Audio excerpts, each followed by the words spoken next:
Hello guys, welcome to Careerist. Welcome to our lesson number 1.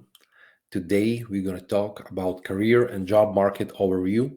We're going to talk about software quality assurance, also known as QA, and we're going to talk about testing.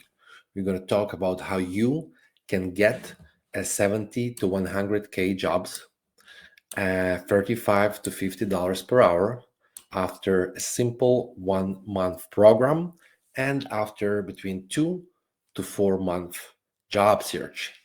We're going to talk about the industry, about the salaries, about what we actually do at work, and of course, we're going to answer all of your questions.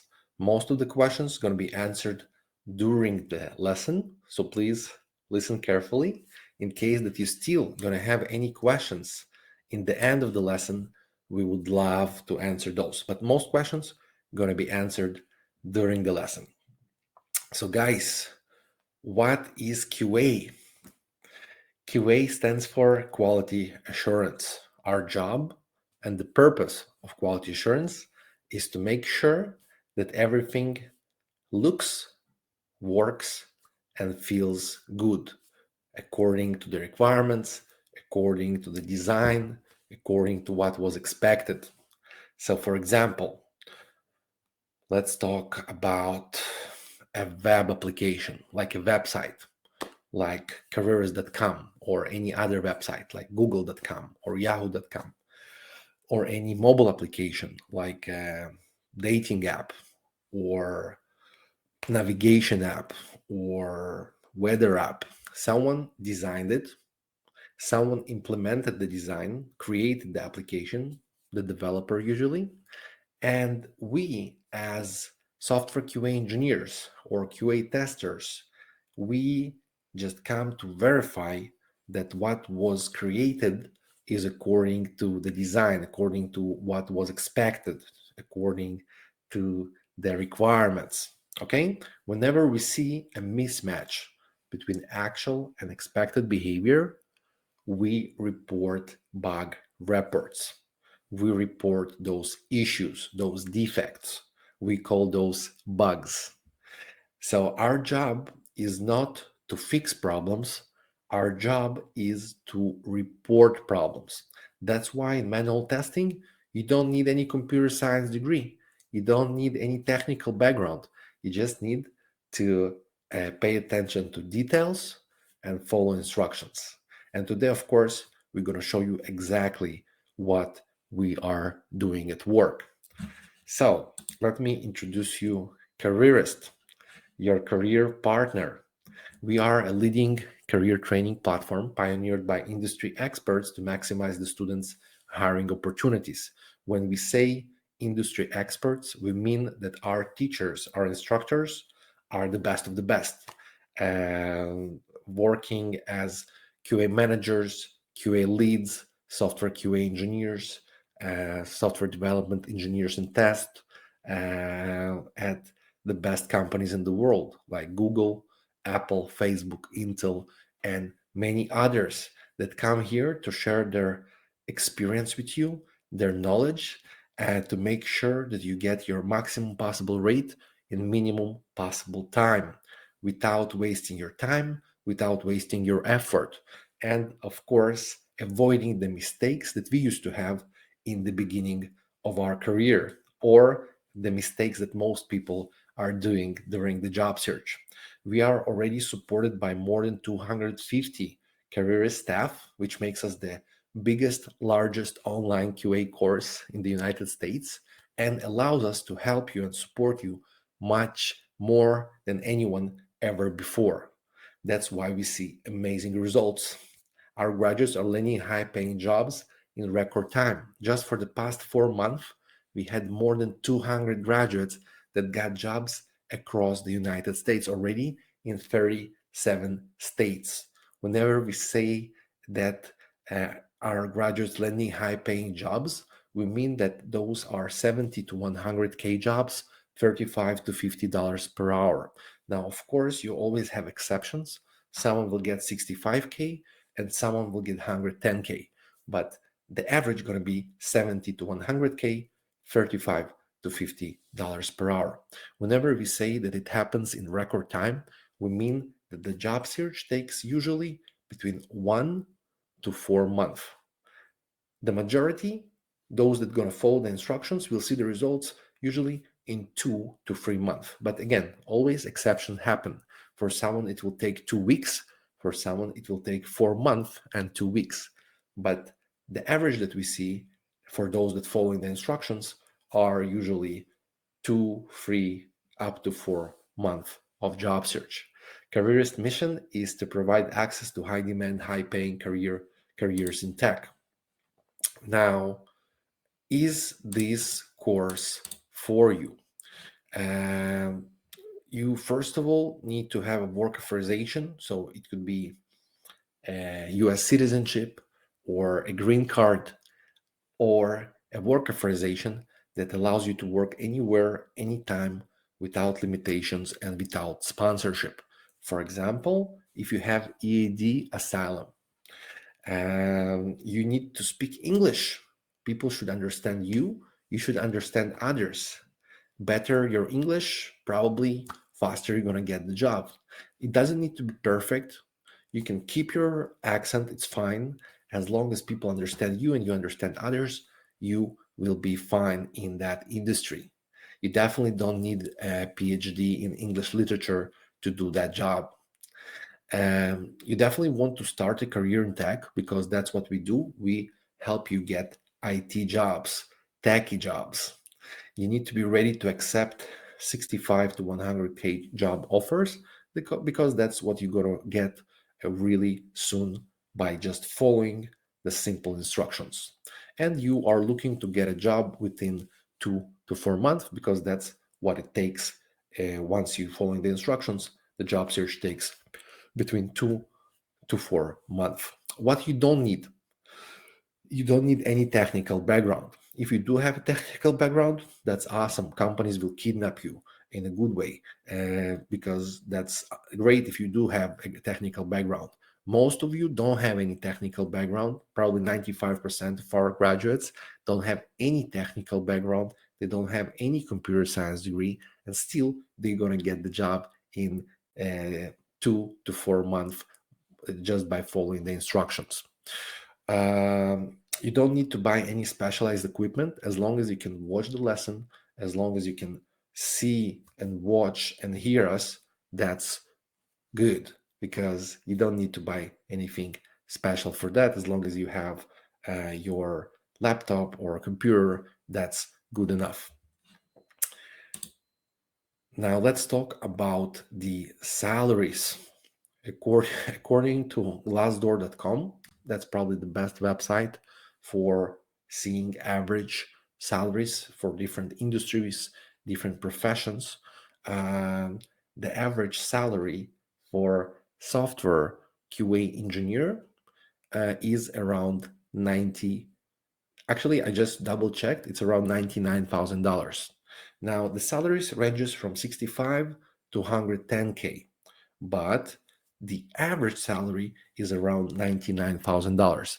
Now, what we learn out of that number? We learn two things. First of all, that there is a huge demand and the market is very hot because just maybe 7 months ago, the average salary for a software QA engineer in the US was around $68,000, around $70,000. So it's really jumped. And by the way, whenever it was around $70,000, our graduates were making 70, 75, 80, 85, 90, 95, and 100K because they were prepared much better than the average. Their resume, their LinkedIn looked better than the average. They impressed the hiring managers better than the average. Their resume and LinkedIn looked better than the average. And of course, they were much more confident than the average. That's why they were making even more than the average. So we definitely see nowadays more positions, more jobs than ever before. And those jobs became remote jobs for the last few years since the pandemic. So it opens much more opportunities than ever before because you can apply in other cities, other states working from your house.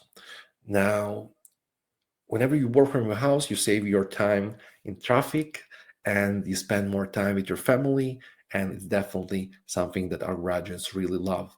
Now, the second thing that we learned from that number of $99,000 average salary for software QA engineer in the US is that the average software QA engineer in the US doesn't know any coding or programming languages or algorithms or automation. How we know that? Because if you ever gonna ask someone who knows automation, who knows programming, you'll find out that they will not even talk to anyone for less than 110K or 115K. That's why all of those jobs that are gonna offer less than 110K, not all, but 65% of those jobs gonna get to manual QA like you. You're probably gonna notice that once you're gonna look for the different jobs on the market, 80% of those jobs for software QA engineer, for QA analyst, they might ask you for more. Like 80% might ask you more in the job description. For example, more experience, more tools, more automation, Java, Python, Selenium, WebDriver, Appium, API, SQL, many different keywords that you're going to notice repeat from job descriptions to job descriptions. But I can tell you that 65% of those eventually will hire manual QA like you, just because they will not be able to find someone who knows automation or knows coding that will work for less than 110K. Okay, I want you to keep that in mind. And we witness that every day. Our graduates literally getting jobs every single day now. And we see them getting jobs in positions that sometimes they ask more in the job description. So I just wanted you to be aware of it, that sometimes the companies ask for more, but eventually they hire manual QA like you. Now, the benefits of QA jobs. And yes, guys, I promise to answer all of your questions at the end of the lesson because most of the questions are going to be answered during the presentation. And of course, we're going to leave time in the end to answer all of your questions. I can promise that. Okay? So please bear with us.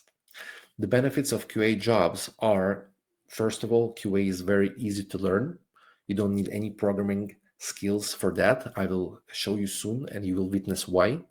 And very good compensation, 70 to 100K per year or $35 to $50 per hour. It's definitely a great opportunity, a great salary. There are many QA jobs open. If you go to LinkedIn Jobs or Glassdoor.com or Indeed or Dice.com and you search for software QA engineer or QA analyst, you will be able to see thousands and thousands and thousands and thousands of positions across the big cities in the US. Now I see between like 2,500 to like 5,000 positions in the big cities. If you look for QA analyst or software QA engineer, it's definitely much more than ever before. I remember during the good times, it was 800 positions, 1,000 positions, 1,500 positions. Now I see much more than ever before. So you definitely have a lot of opportunities. You can work remotely, which is definitely amazing and awesome. You don't need a computer science degree. Even if in some cases the company is going to ask for it in the job description, it doesn't mean that you really need it because they want to see or that or on hand real experience. And definitely after this course, you will join an internship and you will be able to show real on hand experience in your resume. And of course, LinkedIn. One of the happiest jobs in the US. It's considered by Forbes magazine. That's actually how I found out about QA. I saw that article from Forbes being QA being one of the happiest jobs in the US. The reason it's one of the happiest jobs because it's usually stress-free and great compensation, very simple, very straightforward, and anyone can do it. It's a shortcut for a tech job, and you will have a lot of opportunities for career growth. If you want to talk about the opportunities for career growth, I can tell you that usually you have three options. One option is just to do manual QA for many years, do your 70 to 100K, 35 to 50 per hour, and some people will prefer just doing that. But in case that you want to grow, you want to move forward, you will have two options. One is to go into becoming more technical, learning automation, learning programming languages, for example, Python. It will be more complicated, it's going to be more sophisticated. It's not going to be for everyone. I believe that 80% will have challenges learning and doing automation. So it's definitely not for everyone. But once you master that, once you understand that, usually takes at least 4 months, you will be able to make 110 to 170K. Usually, I recommend everyone to stay away from the advanced program, from automation, like from fire, until you get your first manual job, until you get your 70 to 100K, 35 to 50 per hour. Once you get it, of course, we will recommend you to explore automation, give it a try, and do your best to learn it. But because we are very transparent, we also tell you that it's not going to be for everyone, it's not going to be simple, and 80% will have challenges learning or doing it. If you compare manual QA and automation, manual QA it's like kindergarten, and automation it's like university. Manual QA everyone can do, automation is not for everyone. So I want you to keep that in mind. Another way for career growth, in case that you're less technical, is to go to leadership, to become a QA lead or a QA manager. And there you will have, of course, more responsibilities, more meetings, more probably headache. Um, but with that, you will have, you'll be able to make more money. Usually, leads, QA leads or QA managers can make between 100 to 200K. Okay, depends on the state and the city, but that's pretty much the numbers. All right, so that's regarding the opportunities. Now, job titles. Guys, when I worked at Apple, my title was Software QA Engineer of second degree. When I worked at Intel, my title was Test Engineer. When I worked at Uyala, my title was Senior Functional Tester. When I worked at Cyan, my title was Software QA Engineer. At QVC, it was QA Tester. Guess what? I was doing exactly same kind of job everywhere. So you're going to have different titles for exactly same kind of job, guys. You after this course, you'll be able to apply for QA engineer, software test engineer, software QA engineer, QA analyst, QA tester, manual tester, functional tester, UI tester, test analyst, quality engineer. You don't care how it's called as long as it pays you 70 to 100K, 35 to 50 per hour, because most of those titles gonna be exactly same kind of job, and you will witness that very soon. And we can see that every day with our graduates getting different titles and doing this very simple, very straightforward job. All right, so let me tell you about our QA course by Careerist. You will get intensive practical training from industry experts. It's going to be in Zoom. We're going to teach the lessons, and you'll be able to ask your questions in the chat. Some questions are going to be answered right away during the lesson, and some questions are going to be answered at the end of the lesson as well. You will get those lessons live, but in case that you will not be able to attend, you will be able to watch those lessons in the video recordings anytime that works best for you. You're also going to get internship and references that will improve your resume. Nowadays, nobody really wants to hire anyone without on-hand real experience. That's why we will make sure that after the educational part, you will be able to join the internship remotely and to practice what you learned, to be more confident during the interviews and, of course, during the job search. During the internship, you will work with basically companies that allow us to test their products, and you will do web testing, mobile testing, work in the team, attend stand-up meetings, use different tools, different platforms. You'll write bug reports, execute test cases, write test cases, and definitely it will make you much more confident during the job search, during the interview, and during the actual job. We're also going to help you with applying for jobs because we want you to get more calls, more interviews, and eventually more job offers. So, besides you applying for jobs, we're going to teach you where to apply and how to apply. Besides that, we also can help you apply for jobs for you. We have this service called Job Application Services where we basically apply for jobs for you. The best combination is whenever you apply and we apply together. That's how you get more calls, more interviews, and more job offers. The lesson is going to be very convenient. It's going to be online, live, or you can watch the video recordings. After you graduate the program, you will have a mentor that will work with you one-on-one to make sure that you're following the instructions and that you are prepared well for the interview. Once we make sure that you sound okay and you are prepared, you will get all the instructions and all the help with the resume, with the LinkedIn, and with the instructions and the job interview preparations. Now, let me introduce you our instructors. Today, you're going to meet Patrick Siebenthal, QA engineer at Google. He worked at Facebook, and we actually worked together with Patrick at Intel before. So you're going to meet Patrick. He's definitely been around a lot of companies.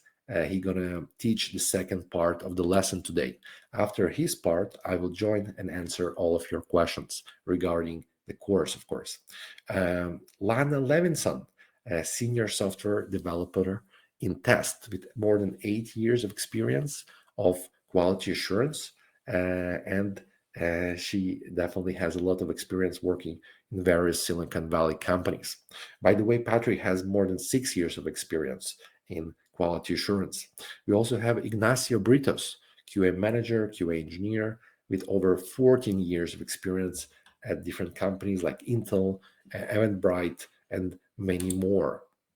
We have Hezron Padlan, QA lead with over 12 years of experience working on various projects for companies like Google, AT&T, Bank of America, and many others. We have Olga Chabanova, experienced QA engineer with a demonstrated history of working in tech giants as well as diverse startups like Lodestone. We have Nick Haradze, senior QA engineer with over 6 years of experience working for various Silicon Valley companies. I can tell you that you are welcome to add us and see more about us on LinkedIn to see more about our experience and background. We have Alex Vastovich, over 7 years of experience in QA, QA manager at United Power and other Silicon Valley companies. We have Vitaly Yerokhin, QA automation engineer with 7+ years of experience in various Silicon Valley companies. We have me, Max Lubachansky, with over 8 years of experience in quality assurance at Apple, Intel, and other Silicon Valley companies. You're also going to meet soon Yuri Sokolov with over 8 years of experience in quality assurance, QA lead at Google in Mountain View, California. Our graduates work for some of the world's most innovative companies like Uber, Apple, Facebook, Intel, Samsung, Groupon, AT&T, CBS, Chase, Visa, Verizon, Walt Disney, Snap, Dell, Nike, and many, many others. We have already more than 400 companies in 37 states.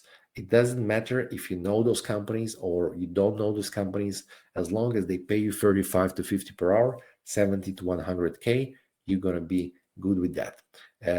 We just didn't have enough space here to show all of the companies that our graduates are working at. So you will be able to get jobs in those companies or in other companies, and you should just focus on the 70 to 100K, 35 to $50 per hour. This is the success map that we are very proud of. Just maybe 2 months ago, it was around 30 states. Now we have 37 states. That's where our graduates are working. The rule is that everywhere, doesn't matter where in the US, our graduates can make easy 70 to 80K, which is 35 to 40 per hour. But in the big cities, our graduates can make even up to 100K, up to 50 per hour. For example, in New York, in New Jersey, in Chicago, in Seattle, in San Francisco, San Jose, in LA, you definitely can make up to 50 per hour, up to 100K. Now, you always have exceptions. So, for example, we have graduates in San Diego making around 90K, and in Boston making around 90K. We have graduates in Florida where most making 70 to 80K, but we have some people making 90 and 100 and 110K. In Cincinnati, we just had someone who got 115K. So exceptions gonna always happen, but you just need to keep in mind that you are not limited to your area, to your city. You can always apply in other cities, other states, and work remotely. Just maybe last week, we have a graduate from Chicago without any education degree, just with high school. She's over 50 years old, and she got a remote job from Chicago, doing it from Chicago in California. So she got 85K plus benefits and compensation. Around total is around $97,000. This is just an example of someone living in Chicago and working in California, Emerald. Okay, so you definitely going to have a lot of opportunities by applying in other states, in other cities. Now let's talk about what we actually do at work, because I'm pretty sure that right now you're not really sure what we are doing. Just excuse me.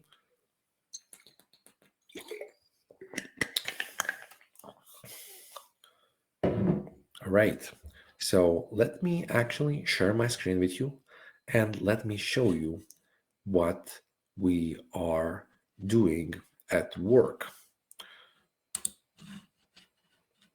I hope that you will see it now. Boom. So I just shared my screen with you, and I will show you just a website. Usually what we do is we start with testing the functionality to make sure that everything works well, because that's the most important, that the application works and serves the main purpose it was created.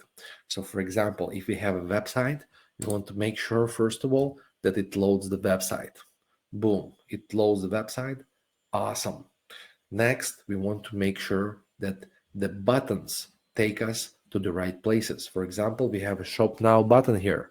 So we're going to click it to see that it takes us to the right place, to the right link, to the right page. But you know what? I just clicked it and it didn't take me anywhere. So this is a functional problem whenever something doesn't work as expected. Another example would be if you have a video, for example, on that page and you play the video, it doesn't play the video, that's a functional problem. If it plays the video, that's good. Another example, if we go to a website and this website has those, you see, basically navigation with drop down buttons. So you click it, it drops down the menu. Great. It means that the functionality works fine, right? Yes, it is. Oh, you saw something weird happen right now. Let's check one more time. I click it. You see, it looks weird. It looks truncated, overlapped. We just found an issue on production, guys.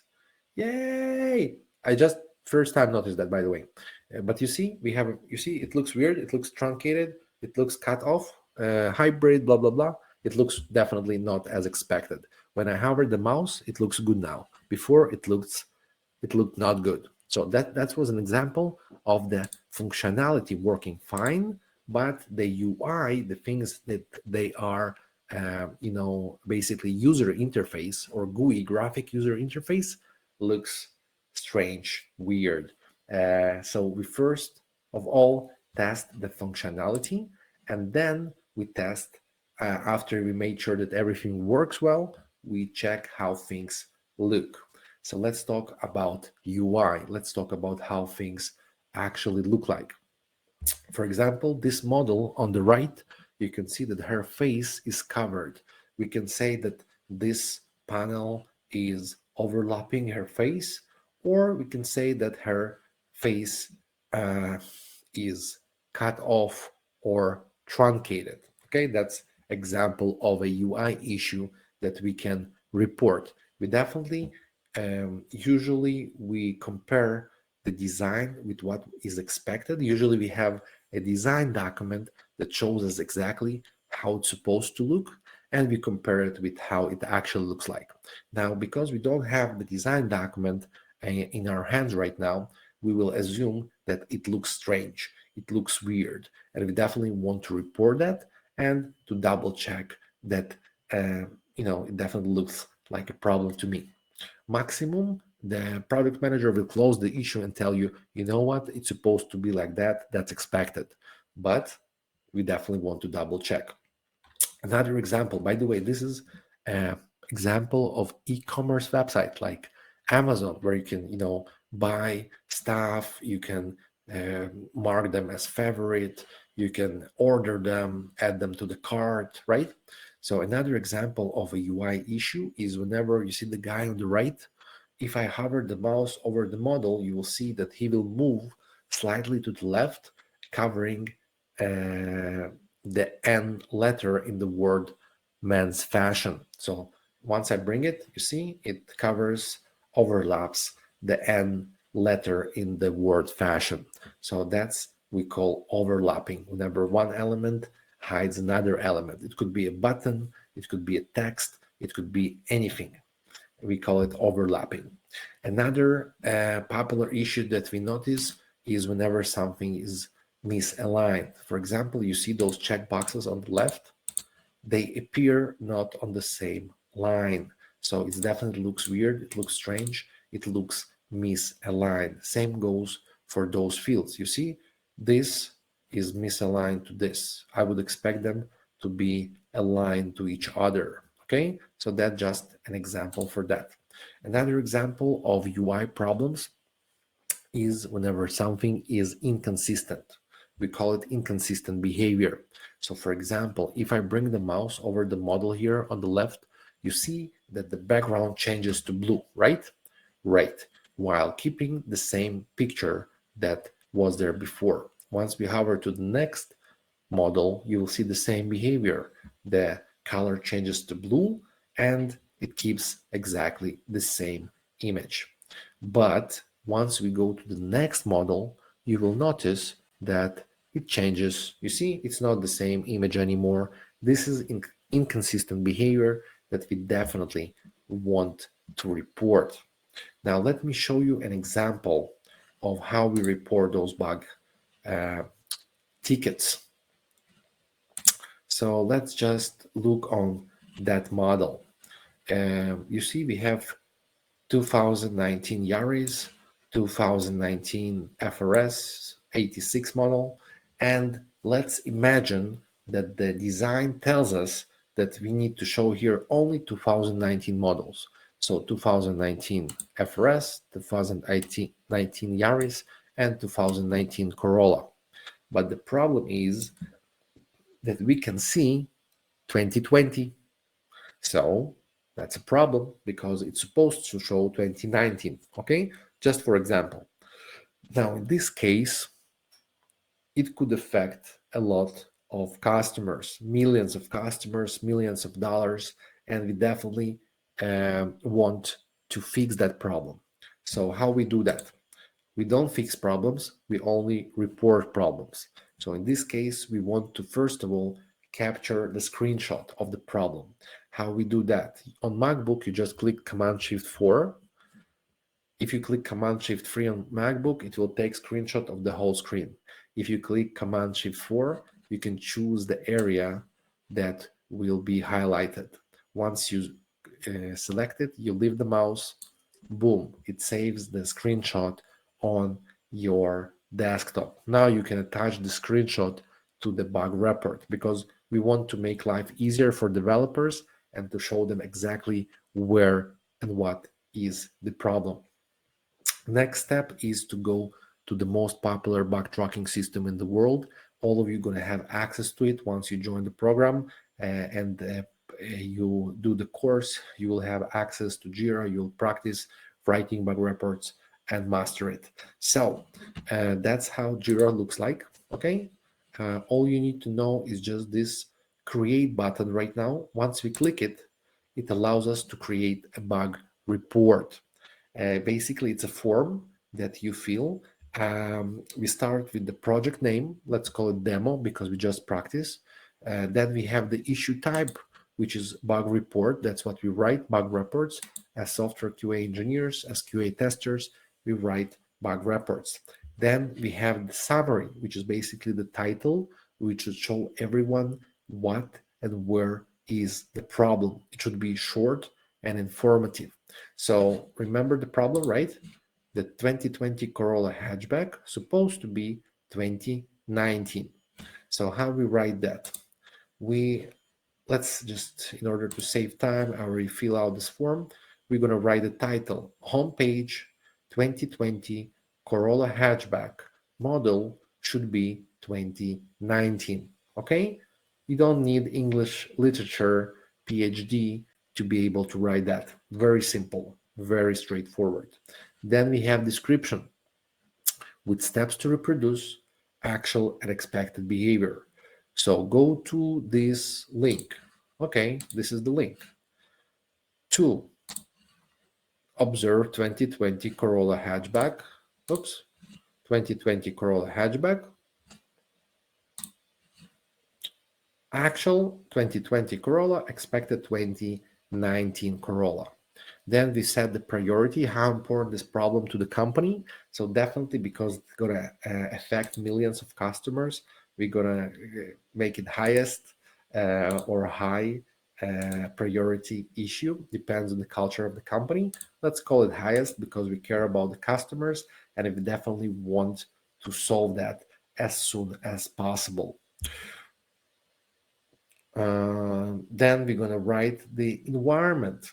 The environment is basically where the issue was reproducible. So if it was on MacBook, you're going to mention the MacBook version, the macOS version, the browser version. If it was Windows, the laptop, the Windows version, the browser version. If it was on mobile, the Android device, the iOS device, the version of the device, the version of the Android or iOS, the build number, or the browser if it was on mobile, web, mobile, internet. Okay, so basically where the issue was reproducible. Then you have the attachments where you can attach the screenshot, the video recording. We're going to talk during the course about the log file as well, but let's just focus right now on screenshot. Remember the screenshot that we just downloaded and saved on our desktop. By the way, when I said that you're gonna use Command-Shift-4 for MacBook, in case that you have a Windows, that's fine. You can do exactly the same on Windows by just clicking the Start button, search for Snipping tool. You will be able to do exactly the same using the Snipping tool. Very simple tool. You can learn it in a few minutes.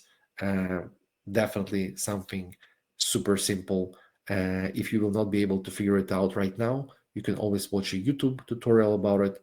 If you still not get it, we're definitely going to show you during the course how to create the screenshots. So we can now click the browse button and choose the screenshot that we created. Remember, it's now on the desktop. So we click it twice and boom, it uploads the screenshot to your bug report. And final one is Assignee. who gonna take care of the problem. Usually you work with 2 or 3 different developers. Someone is taking care of the front end, someone is taking care of the back end, someone is fixing the problems for mobile, someone is fixing the problem for web.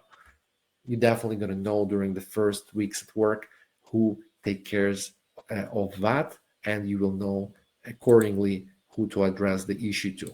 So let's just choose my name, just for example, just for practice. So project name, issue type, which is bug report, title, which should be short and informative, should show everyone what and where is the problem. Then steps to reproduce, actual and expected behavior, priority, environment where it was reproducible, screenshot or video recording, and assignee who gonna take care of the problem. Then we click the create button and boom, we have our first bug report. Yay! That's how it looks like. Title, description, steps to reproduce, actual expected behavior, environment, assignee, reporter. We have the attachment. Remember the screenshot? Once we click it, we just made life easier for the developer because you can click the image and see right away where and what is the problem. So guys, was that complicated? Was that something that you feel you need computer science degree for? You need 6 weeks, 6 months, 6 years to learn? I don't think so. And guess what? That's what we do at work. It's not a joke. That's what our graduates are doing at work. Yes, sometimes we do a little bit more, sometimes we do a little bit less, depends on the company, depends on the product. But overall, that's the kind of job. Looking for issues, following instructions, because usually we just do what we are told. So we have test cases that tell us exactly where to go, what to test. That's pretty much the job. You definitely don't need computer science degree for that. You definitely don't need any programming languages to do manual testing. I just wanted to show you the Forbes QA being one of the happiest jobs. Definitely an article you can find as well. A very good article about 9 reasons manual testing will always be in demand. I highly recommend you to watch and read that as well. If you want to find it, you just Google it. 9 reasons manual testing will always be in demand. And also, I wanted to show you Glassdoor. This is the recent updated average salary for software QA engineer. It's around $99,000 right now. Right. Also, I wanted to show you just example. If you go to big cities, you will see more than 3,000 positions if you write software QA engineer. And if you write QA analyst, probably you're going to see even more. Let's see. Yes, we see more than 5,000 positions now. If you go to any big city, it doesn't need to be San Francisco. It could be New York. It could be Chicago. It could be any big city, guys. You will see thousands and thousands of positions. Not all of them gonna be 100% for you. Some of those positions not gonna fit to you, but it definitely shows you some kind of situation on the market. If you see more than 500 positions, it means that there are a lot of opportunities in your area. Now, of course, after the lesson, you can always go and check your area or areas surrounding you.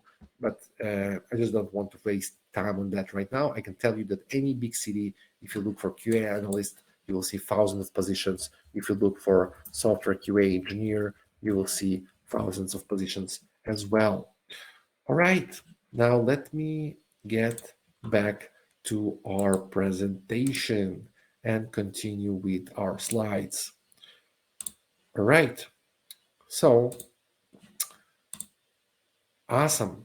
I see you have questions. I would love to answer those once at the end of the lesson. I promise to answer all of your questions. Now, long story short, we have 4 weeks online program. It's going to be from Sunday to Thursday, from 5:30 to 7:30 p.m. Pacific time, which is 8:30 to 10:30 p.m. Eastern time.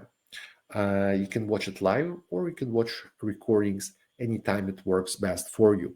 After the educational part, you will be able to join the internship, which is going to be remote. It's going to be minimum 2 weeks, minimum 2 hours per day. You are welcome to be there more than 2 hours per day, and you're welcome to be there more than 2 weeks. You actually can be part of the internship until you get the job. So every month of your job search, your experience will grow. You're also going to get one-on-one mentorship with our mentors after you graduate to make sure that you're following the instructions and that you are prepared well, sound well, and ready to get this job. We also help you with job application services to apply for more jobs and help you get more calls, more interviews, and eventually more job offers. Just follow the instructions and you will see the results. I can promise you that. Now, please, guys, don't forget that you need to sign your ISA or choose the upfront option, clear your admission fee due by noon tomorrow Pacific time. If you're going to have any personal questions, or if you're going to have any questions after today, you can always email advisors@careerist.com. I will share with you soon the link to the contract and the invoices, just in case that you didn't notice the button for some reason. I'm sure you would notice the button. And also, we will ask you to spend 1 minute at the end of the lesson to leave your feedback for today's lesson. We always try to become better and improve, and we definitely care about your feedback, and we would really appreciate if you fill out the survey. So guys, the fun part starts here. Let me introduce you your instructor for today, Patrick Sibental, working at Google right now. Before, he worked at Facebook, at Intel, and definitely he been around. Patrick, can you hear us? Can you see us? Here. Wow. Thank you, Max. You're welcome. The class is all yours. All right. Let's get to it, guys. The fun really does start here. And I'm really glad to see all of you here that have decided to maybe dip your toes into the water and see what quality assurance really is all about. And maybe if it's for you. But I want to share this with you guys. And I think you already had your first QA lesson just then. You found that it really is that easy. I saw a comment in the chat earlier, and it was kind of funny that it couldn't be that easy, and it really is. I spend the majority of my time actually creating bug reports just like that. A little bit about myself. Yes, I did work at Google and Facebook and Intel, and I've mostly done manual QA. And I've also found myself in the position of yourselves, where I didn't come from a computer science background. I have a degree in art education, actually, and I attended a similar course as this, and I found that it's really a role I enjoy being in. I really enjoy testing and the methodologies, and being able to earn twice as much as my peers in the art industry while working half as less. That was the biggest point to me. All right. So today we are going to be exploring a little bit of our first lesson here. We're going to figure out what is quality assurance actually and testing. We're going to discover what the types of testing are. There's quite a few of those, but we're only going to go over the key couple, 2, 3 that we really need to know for our interview, and they really encompass a lot of other types of subtypes of testing. We'll go over the pros and cons of manual versus automation. I know that you hear this big automation name, and some of us have an aversion to that. Maybe it is maybe taking over some jobs, or maybe we want to get right into it because we see that higher dollar figure. But today we're going to start off crawling, and then we can start walking and running, and we'll uncover the mysteries of manual first, and then let's graduate to automation testing. Then we will discover how we actually manually test, what kind of processes we do. I think we just seen a little bit of that from Max. And then we'll finally explore some of the other types of testing, and we'll finish our night off with some actual Q&A, questions and answers. So if there are any questions about the presentation that we're going through, I would love to see them in the chat. We'll point them out. However, if they are related to the course, again, please refer to Max. All right. So you found yourself here. You're probably wondering a little bit more in depth, what really is quality assurance? And let's think of quality assurance as a very large umbrella term where we divide it up into being able to check something, and we also divide it up into a task, such as software quality assurance. There's all kinds of different quality assurance, and I think a lot of us are familiar with crash test dummies and whatnot. So that is also a type of testing that I would like to explore with us here. But quality assurance in its own, just on its as the methodology, is really described as the maintenance of a desired level of validation that a company would like to maintain in a service or a product. Right? Companies, from their inception to now, and every product that they put out is not created entirely the same. There's lots of manufacturing defects that happen, and there's lots of developmental issues that happen during the process that have to be overcome, and they have to be validated. They have to be brought to light by somebody. Otherwise, they will continue on, and then you will receive a product to the consumer, such as you and I, and it will be broken. It will be obvious issues and flaws in it, and you will understand that they hadn't gone through these checks and balances that we have here, actually. And that is where we come in, and we're there to validate that the product that we're making is going to be up to snuff. It is going to be to the requirements that the business set forth originally. So software quality assurance, software part, is the process of monitoring software engineering procedures and the methods to ensure quality.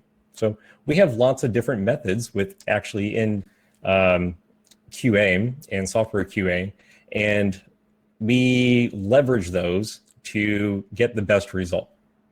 We can, different types of testing and different processes of testing get different results, and they uncover different types of bugs. Some types of testing, like manual versus automation, do have some pros and cons. Some instances, it's a little bit quicker. Some, it's a little bit slower. Also, it may take more time, so companies wouldn't want to go that route.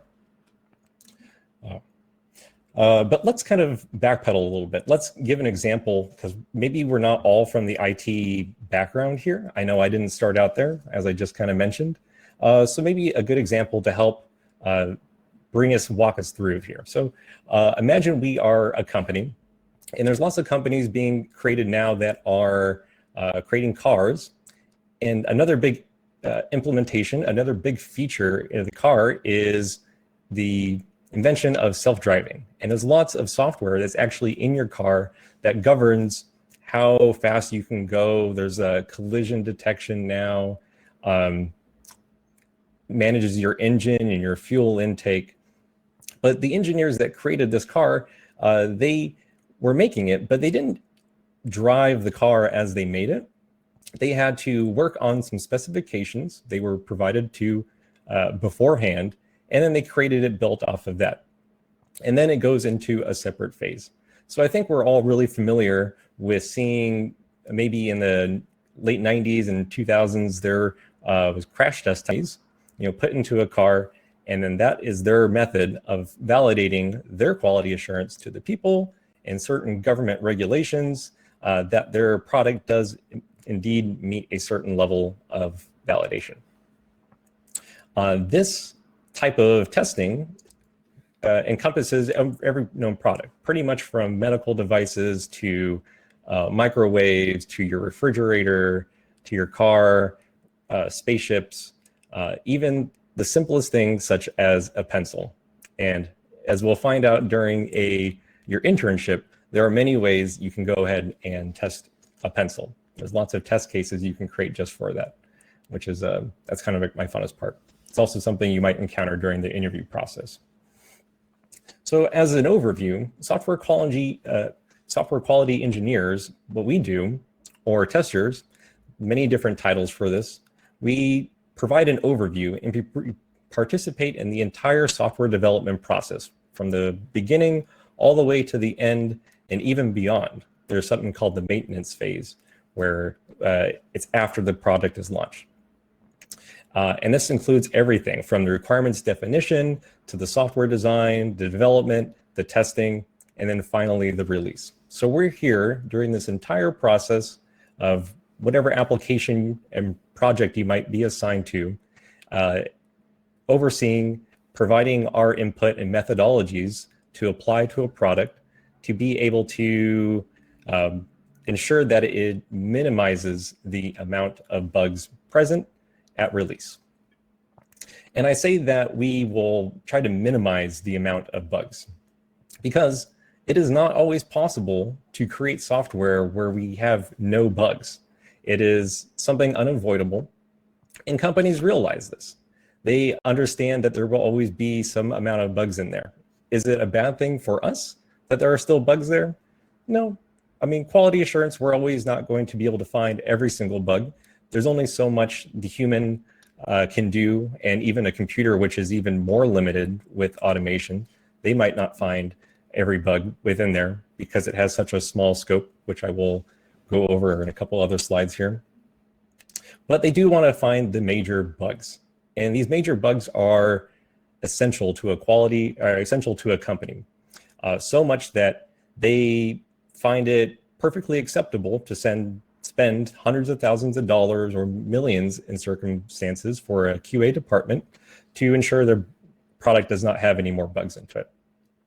A very good example as the amount of resources that a company is willing to provide to just QA alone is that Apple has a bug bounty. If you were to find a security bug, such as being able to go past the pin screen or maybe the face unlock, which is a new feature, they will reward you with $100,000 minimum.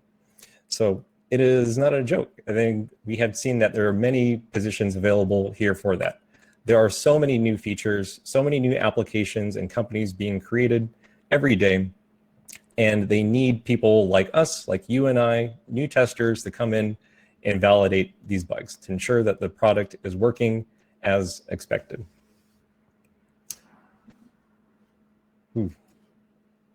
All right.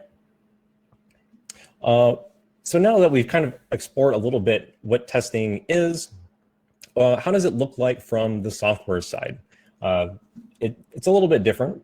We don't have to do many physical things. We don't have to deal with cars. We don't have to deal with prototype devices that you might otherwise do in other types of industries. But we do look at a lot of UI testing. We do look at a lot of functional types of input. When we're doing software testing, we want to be able to validate some type of response from the software. And I think that we end up all doing it inadvertently. We all know how some of our favorite applications really work without having any kind of requirements document, without knowing the specifications as to how it's supposed to work. We've seen what it's supposed to look like, what we think it looks like. We have a good intuition, and we can leverage that and then show the companies that, okay, even in the absence without requirements, we can find improvements.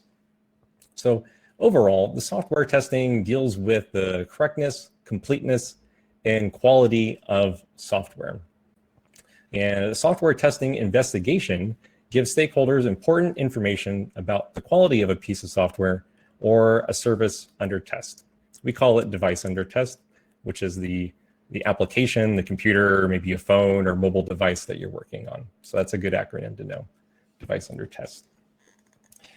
And this all works into a much larger, broader picture for the rest of the company, because the company has invested now quite a bit of money into you and the product, and they want to be able to measure it in some appreciable way. Because if we think about it, who really gets to look at the application that is being developed?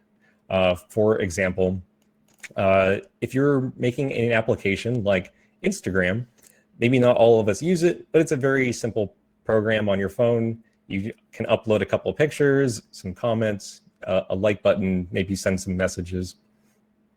The only ones that get to look at this application are manual testers, maybe some automation testers, and the developers.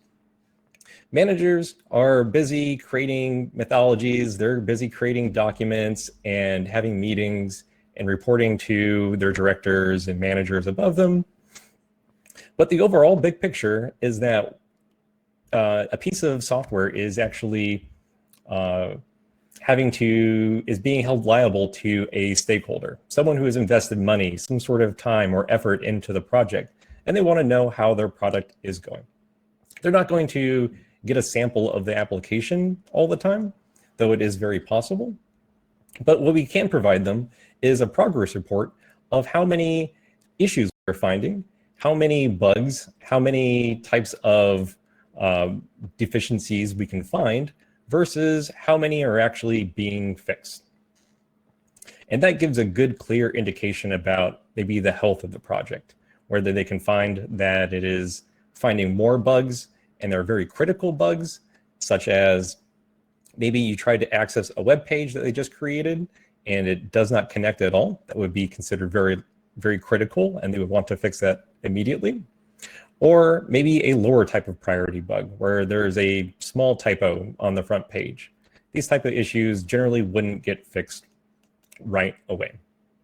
So software testing provides an objective and really independent view of the software, which allows the business to appreciate and understand the risks of implementing the new or changed software. There are several different ways we can go about testing software, but our main priority is to be able to create some types of test cases, some ideas of what we want to test before it's actually created, such as maybe you're on Amazon, right? And we know that they have lots of different product pages. They have a note area where you can log in and watch videos, and then you can actually have a shopping cart. We would then create test cases to identify all of those very, very small individual features and test them individually, one by one. Now, this used to be the role of a software developer a long time ago. So even before the 80s, and they found that business practices have changed quite a bit. There's lots of documentation on project management, on software testing methodologies, on development strategies, and we come to find that business today are very efficient. They are very efficient in the way they use their time and money and resources. So they have created another entire role just for us. So, and we call this QA engineering, QA analyst. I've had various titles, mobile QA tester, right? They're all the same, QA tester too. So we take those various small test cases we had created, and once the developers have started working on their project, they go ahead and give us a sample of that project. It's nothing released to the public yet. It's still very much in development. And we go through there with our checks, marking each one of these features if it is a pass or a fail. And if we find that if it is a fail, then we go ahead and create a bug report, which we had just seen from Max's example. And all we're really doing is looking at the actual result that we had found. We found that maybe our web page didn't load actually at all when we tried connecting to it, versus our expected result, something that we know what was supposed to happen. And I think, again, we know generally how some applications are supposed to work. They have lots of really good user experience designers. Many of these programs are made to behave all in a very similar way. So once we have gone through and found some of these issues, created our bug report, the developer will then attempt to fix these, and then they send it back to us. We will verify on a new version that they had fixed, and then we will give them the all good, the thumbs up. We will close out the issue, and then we continue on testing the next version and the next version, trying to identify the majority of all the critical bugs available, right? And that brings us to, I love telling this small story here. So we call issues generally bugs, right? They'll go by different names. Different companies will maybe use issues or defects, but the general term is bugs. So where do we get that one from? It seems kind of odd, right? And it was actually first used by Edison back in the 1800s. He had made a small note about that. And then we had come to maybe almost 100 years later, where Grace Hopper, working at Harvard for a government contract, I believe, where they had the old computers, right? Those big computers, they spanned the whole wall, and they had the Mark II.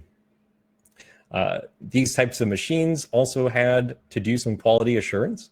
They were expecting a certain output from an input, and they used a combination of regular computing power and some mechanical devices. And what had happened one day is that a insect had flown in through the window, gone into the computer, and then eventually got stuck in there and caused a malfunction. They go and investigated it, and then they found that it was a bug. So ever since then, they had written about it, and now that is the term that we come to use today. There are several different types of software testing that we can do, right? But I want to really emphasize that there is a difference between just QA, quality assurance, and testing. We know that QA is more of an umbrella terminology, right? Software quality assurance is a preventative measure, and preventative as to when? Preventative when we're in development, or actually preventative to our issues we're finding going to the public, going to our client, going to whoever is receiving our product or service at the end of the day. So we are an advocate for the consumer. We are an advocate for the client, the stakeholders, those who have a vested interest in the product and whatever they are making.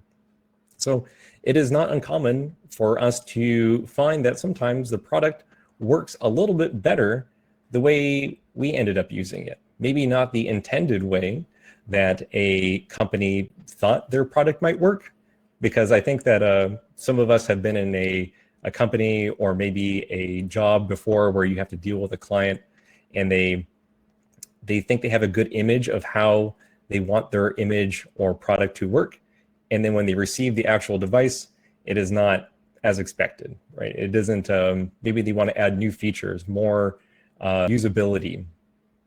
But we as QA can identify that beforehand and get a jump on them. We can provide them with new solutions and find out that maybe the way that they had intended the application to be used is not quite the best way. Because I will tell you, the things people can do are quite crafty.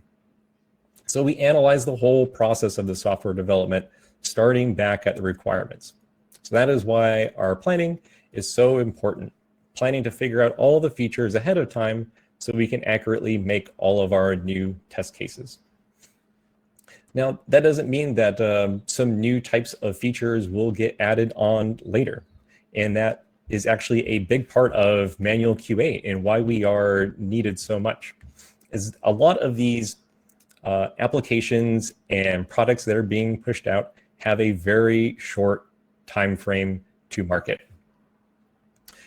Meaning that some of these are being created from just a simple idea, a simple thought, to a full-fledged product being released to the consumers in as little as 9 months. I believe Amazon has a 9-month workflow that they're doing, a 9-month pipeline. So that leads us to the idea that we can't always do some types of testing that we have, such as automation testing. We need manual QA to go in there and visually check that there is some buttons working, that you can upload something, that you can do at least a quick verification that the product does indeed work. Because there are some differences where you might have automation where, yes, it does, it is faster in some circumstances, but other times not. But it creates time to create these test cases. But these test cases are only derived from the work we had done previously in the planning phase, in the requirements. So all it is really just a different type of testing that can take a little bit longer. These would be something that you could use for like a long-term project. Our software type of testing mainly involves testing or verifying the software to detect the differences between its actual and required behavior. It is kind of uncommon that you will receive a project and not have any idea of what you need to test. So a lot of the time, the hard part, the part that maybe a QA lead or manager performs, which I hope you guys all get there, and maybe even as a junior QA, I've had to do this, excuse me, they would have to create test cases. And then those test cases are all derived from a business requirement document or a product requirement document. And this lists out everything that needs to go on in the application, how it should perform, and what it should look like. And then from there, we know how it should look like, we know how it should perform, and then validate using our tests. As simple as clicking some buttons, as creating a quick bug report showing what environment you used, what the actual outcome was, and putting a good title on there. And usually some pictures to help, because developers don't really like reading all that much, nor do they like creating documentation. So.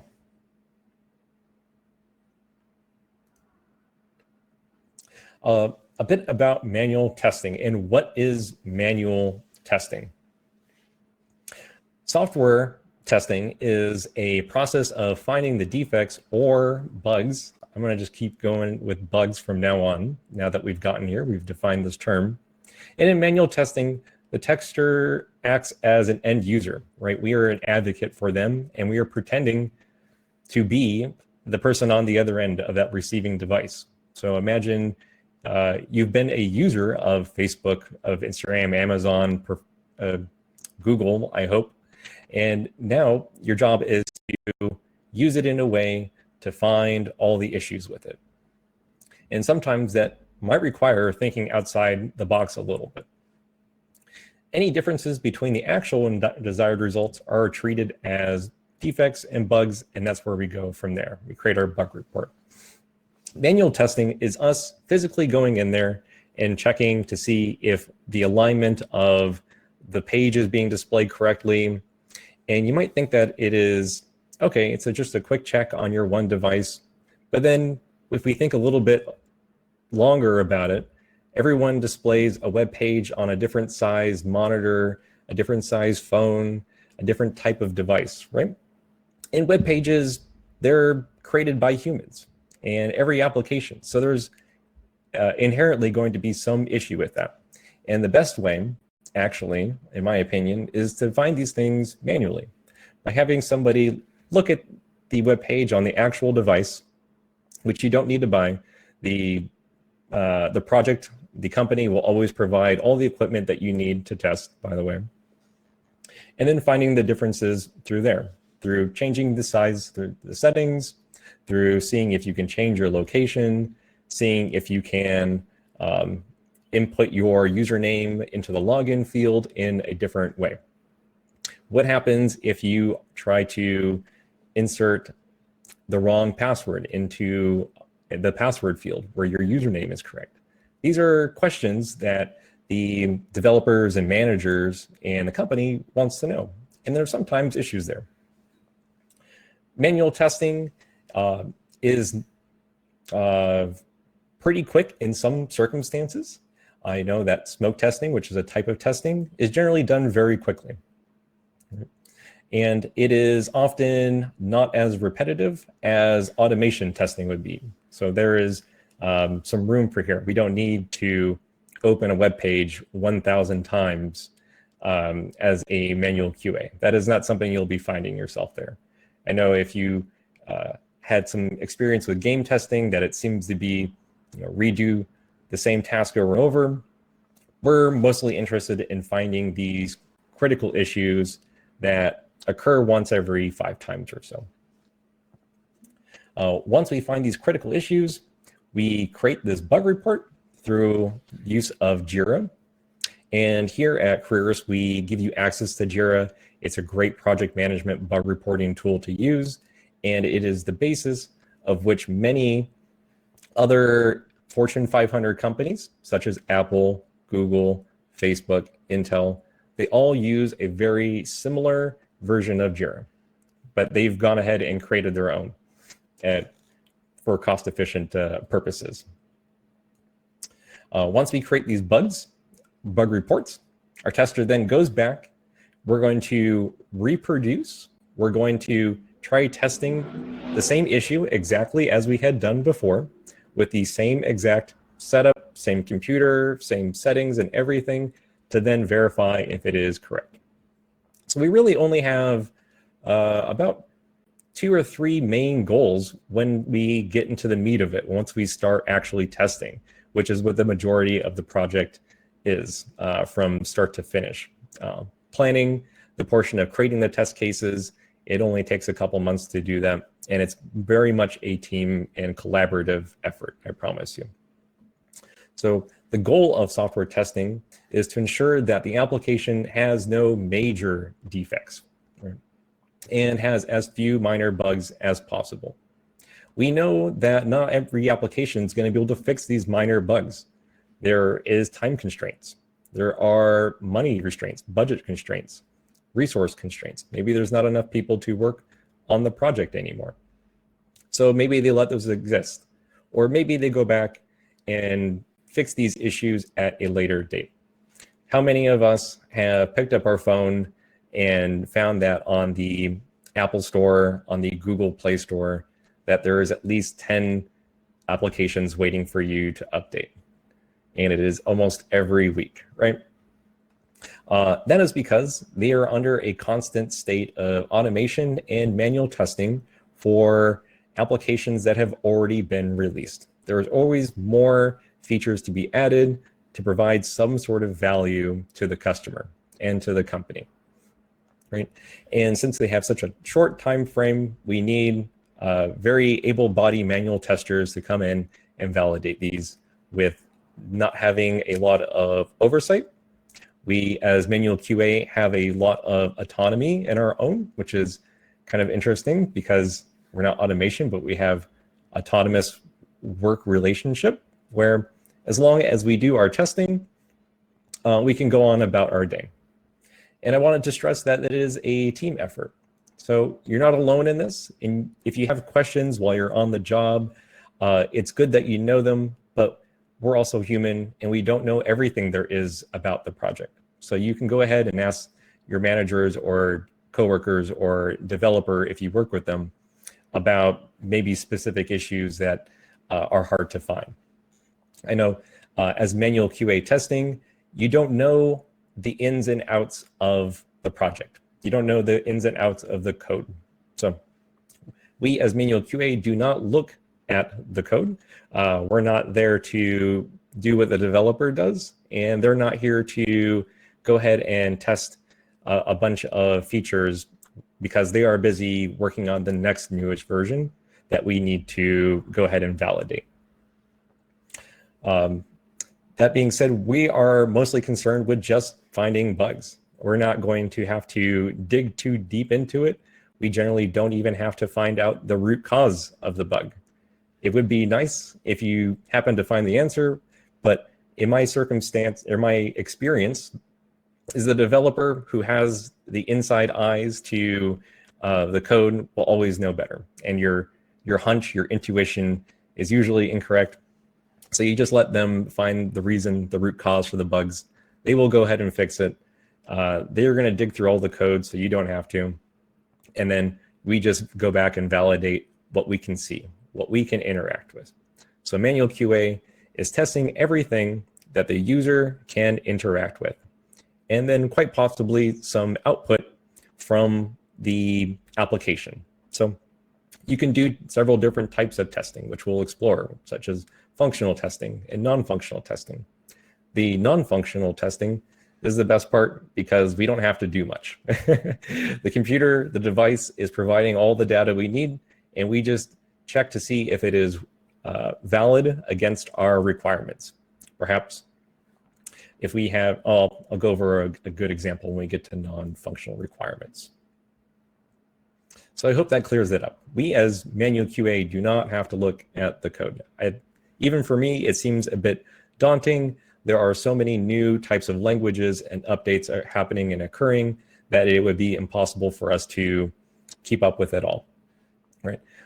That's where we have value, is that we don't have to know all that. We look at the end output and see if it's worked or not. And if it doesn't, they go ahead and fix it.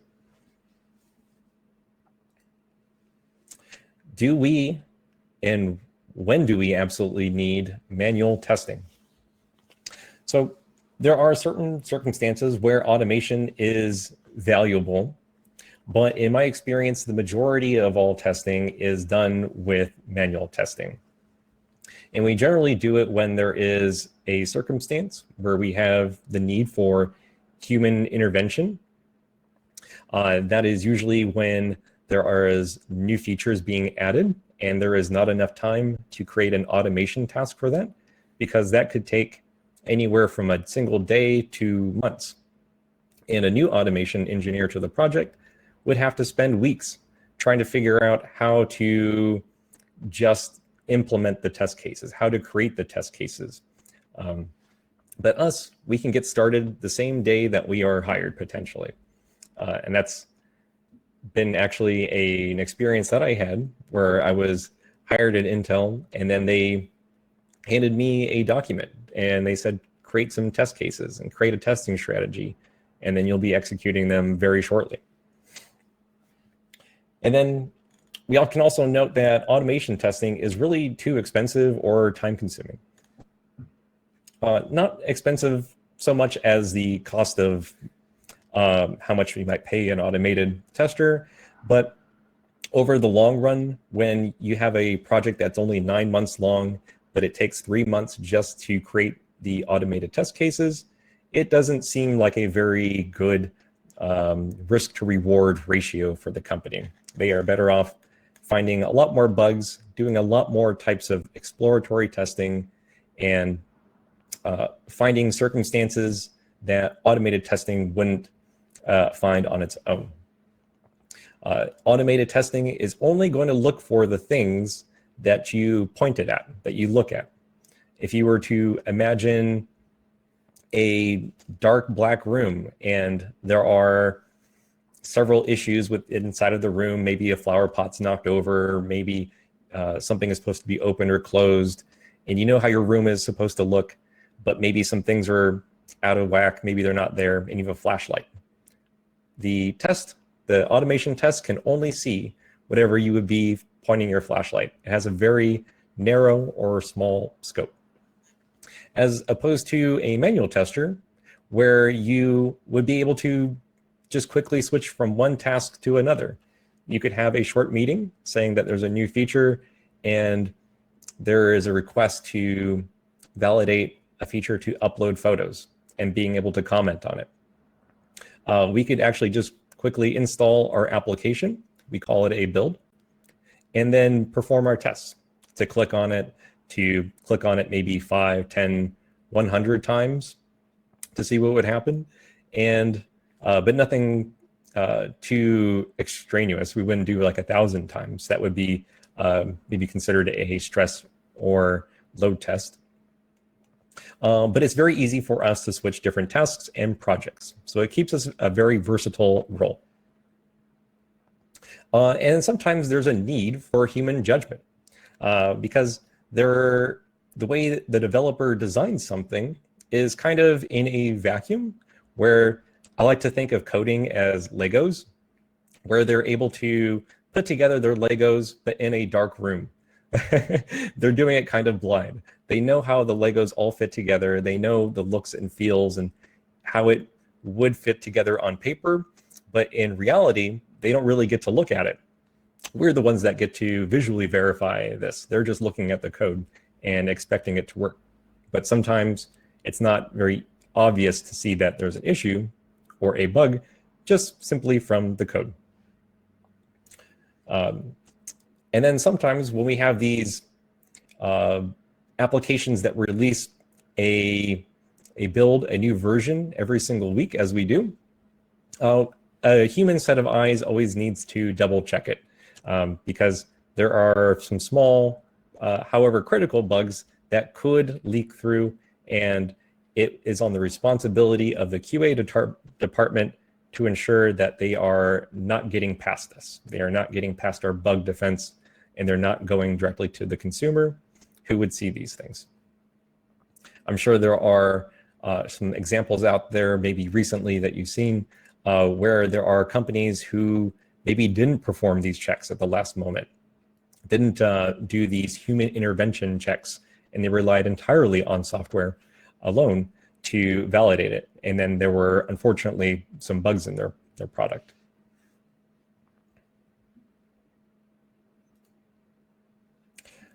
But in terms of manual testing and what it really looks like from our project calendar point of view, from our day-to-day kind of planning, what our roles and responsibilities are, they're all really laid out here. We got 6 steps, and as you will explore and see in the next lesson that I hope you will be joining us for, we have the software development lifecycle. So we'll cover all the various phases that we have into creating software, and then the effort, and then the background planning, and all the terms and diction and roles that goes into it to creating just a simple application.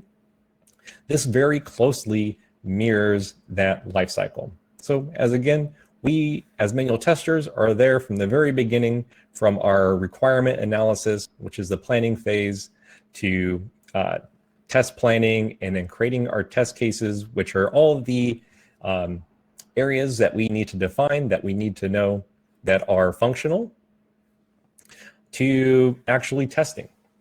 In some circumstances, we test right with the developers as they make something. It's a hot and ready Krispy Kreme donut, and if you will, where they had make something and we're there to readily consume it, validate it, and test it.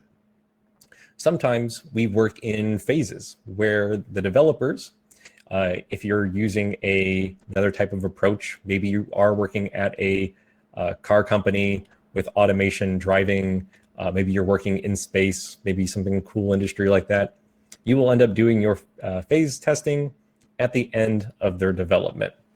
But what is important is that we are able to voice and project our feedback. Our feedback comes in the form of bug reports. So in other types of industries, maybe that isn't valued quite as much. But here in the software industry, we know that some issues are expected to happen. So as a company stakeholder, a CEO wants to create a product, and they know in software, in IT, that there's no way that they hire 5 developers to create something and that there will be no bugs. That is an unrealistic expectation. So they have to put a lot of emphasis on the QA department, which is us, into finding these bugs. So it is not a second thought at all, and it is actually a very high bar to pass in some circumstances with our testing phase. We have so much responsibility and power within our role, is that we can, our findings are able to continue a project or halt a project depending on its level of development. So if we find lots of critical bugs, they cannot move on until they had fixed these bugs to pass certain requirements to move on to the next phase. And then, we have our bug reporting, which we had a great example by Max. I guarantee you that is a solid bug report. It is very indicative of what we end up doing on a daily basis. And as manual QA, you're probably maybe thinking, how many bug reports do you do? What kind of work lifestyle is it? And I will say that bug reporting takes up maybe a quarter of your day at most. Most of the time, you are reviewing the product, you're doing some other testing, and the majority of your testing is usually a passing experience. But the other quarter is spent on bug reporting, and then lastly, the other quarter would probably be spent verifying, again, the bugs that we found to be fixed. It is definitely a team effort here, even with manual, even with automation engineer. You're constantly talking to the developers and managers about what needs to be done, and it is very clear guidelines. I've never found myself, with the help of great managers and team members, not knowing what to do, and they always have some really good guidance. I know we really wanted to probably look at a lot of manual and automation testing, but we can go over a couple of quick pros and cons here. Some of the pros that we have, at least of automation, just to get your feet wet, maybe you are thinking about that other package that includes it. Maybe you do have a little bit more experience. So I'd like to tell you that at least in some circumstances, we have faster testing cycles, meaning that the application might only take about 10 seconds to perform a test. Maybe it is entering in some some login details and clicking a login button to see if a user can successfully log in or not. Or it can actually be faster or slower in some circumstances, because I'll tell you from experience that executing the test is one amount of time, but it requires other things like booting up your computer and loading the code and creating the test case. So in some circumstances, it takes a little bit longer to do. It can identify issues more quickly, but it does not raise the issue of the bug reports, and it does not give the developer any more clear idea about how the issue was formed in the first place. So once the automation testing finds a bug report, or once they find a bug, then they have to create a bug report for that. So they're still doing very much the same work, just it is a different tool to use. So we can think of manual and automation testing as merely tools, while QA in itself is just the philosophy. It is the methodology behind it, how we're testing it. And how we end up finding something is pass or fail is depending on how the tools and what we use to do it. Sometimes we have higher product quality because you can give a lot of checks in a short amount of time, and it really focuses on workflows. However, I think the pros of manual testing is that anyone can run these tests. So if you happen to be able to take some time off, your coworker can pick up your tests. They can execute them for you. And they're not entirely difficult, as we had seen from how to test a web page. It's simply looking through the workflow of the website, of the application, and just verifying what is different from our expected result. There aren't a lot of bugs that hide undetected from a manual QA tester, I will tell you. It's definitely the easiest way to ensure quality because it takes a minimal amount of training. But the training that we're getting here and that I want to be able to teach you guys and what Max wants to share with you is our methodology, and then how to create great bug reports, how to understand the work environment, and then be able to give you some sort of internship experience that will be valuable to your project or next employment. And it's great for people who don't have a lot of formal testing experience, which that's how I started, right? I didn't know anything about QA in the very beginning. I actually really did think that QA stood for questions and answers, but I've learned and I've studied and I wanted to know more about it. And this is just the surface level. This is something you can dip your feet into, and then you can learn more and more on top of that and make yourself more valuable in the marketplace.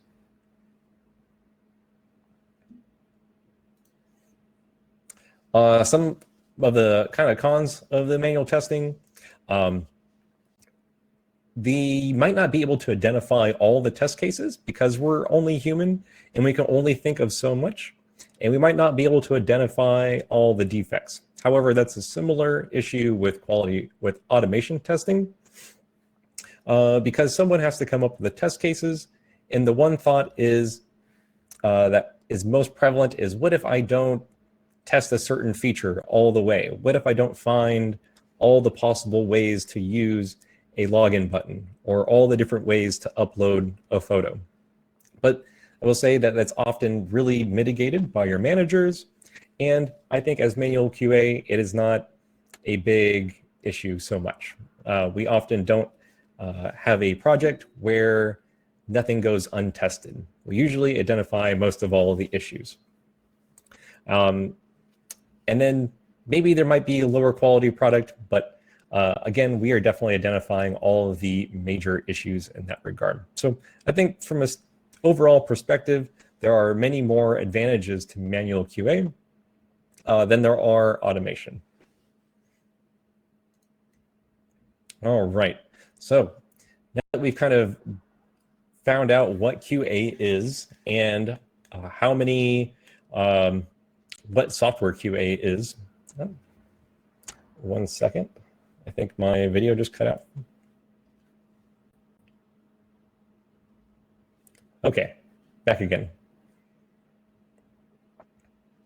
All right, there are lots of different subtypes of testing in QA, right? We have our two different types of tools. We have our automation and manual types of testing tools. However, there are different ways you can perform your tests in different circumstances, and different types of tests you would run at different portions of the project. Now, there are 50 of them. There are over 50 of them, but I will tell you that I don't think anyone really knows all 50 unless they wrote the book for it. But over time, they've been boiled and condensed down into a couple of different types of testing, which we will go over and explore, mostly because they are the main types of testing that you will end up using when you are working on a project. They will mostly only ever use 4 to 6 different types of testing. I promise you that. So before, I think in the early 1900s to now, there's been many, many different developers and many project managers and early on developers that had to write some documentation for their work, how to make their process more efficient, how to make it better, how to go about testing, how to make the methodology in the first place. And we've come to the point in about the 1980s where we end up seeing that a lot of these are overlapping. So not all of 50 of them are so much different.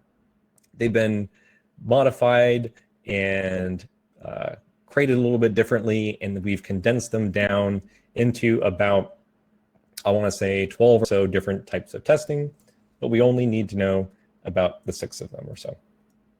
Now there's 3 really good ones which we'll explore on the next slide here. All right.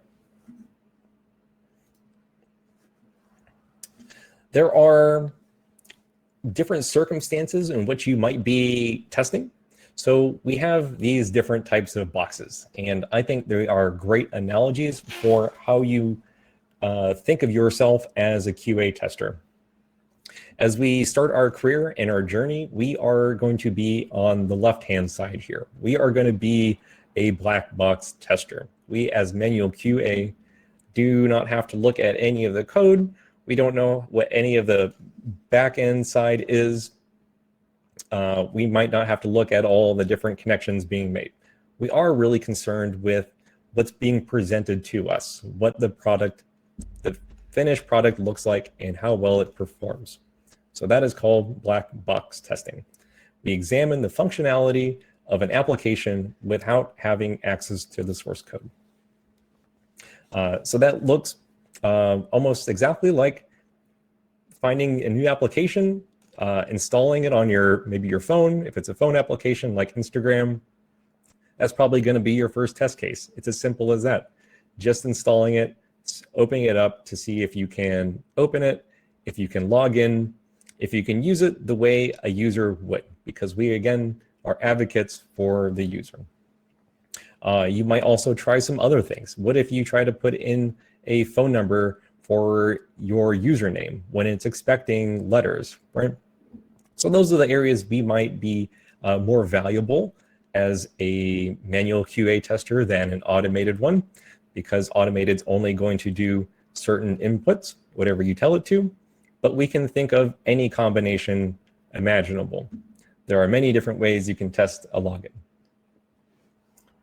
Now we have the white box testing, which is great. It is more about what the developer is doing because we don't have to look at it. Again, so they have access to the code and they perform some small unit tests on their end just to see if the application is working. They will make a small sample just to validate that, okay, at least this comment box they put in is functional. However, they don't know how many letters you can put in, any types of characters that you can add, if there's any other types of issues with it, if you can insert links or pictures, or if it goes away or is deleted the next time you log in. They don't know anything about that. And that is our domain. That's where we go in and use our manual QA skills to test them. So white box is when you can see the code and you will test directly from the code. Maybe there's a line missing, maybe there is a colon or a comma or a file missing, and they can see that directly from there. And then we have a type of hybrid type of testing, which is known as gray box. It's a testing combination of white and black, and its aim is to search for defects due to an incorrect software architecture or an improper use of it. So if we try to imagine what two of those mixed together might look like, we know how to validate a picture, right? It is simply maybe displayed on our web screen or application, wherever it's being displayed, and we can see if it loads or not, if it's in the correct placement. But a developer would only look at the code with white box. They would go into their program that they use to code and see just a string of code with some URL, maybe some letters, maybe something for the image name. That's it. A gray box tester does a little bit of both. So they're going to click on it. They're going to open up the code for the picture. They can see the code behind it. They might not understand all of the code, but they understand enough to know if there's an issue. And then they're also going to validate how it looks. So like they will do the black box testing portion as well. That can be helpful if you have a situation with lots of changing features, right? Where maybe your website is very dynamic. Maybe there's lots of changing pictures and video and different information on there, and new features being added. It would be helpful to know what the code behind that looks like to give to the developer for them to fix it. So, but we're going to be mostly focusing on the black box here. So if you ever have an interview question, we're definitely black box testers. We don't know what's inside of the box. If you have that flashlight, we can't see the backside. We can't see all the inner workings, which is why it is a black box.